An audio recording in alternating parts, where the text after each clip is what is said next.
BK Thakur blogger. कैसे हैं आप सभी? आशा करता हूँ आप सभी सब परिवार कुशल मंगल होंगे।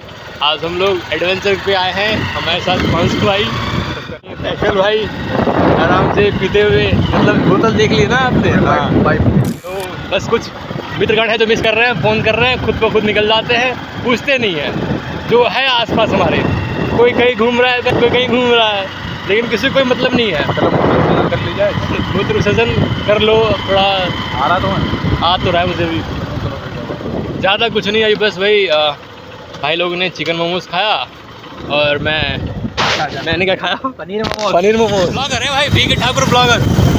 हाँ, दीपांशु चौहान भी ब्लॉगर है हमारे भाई, लेकिन इनकी ब्लॉगर के लिए इन्फ्लुएंसर में निकला है। हमारा घर भी आ चुका है।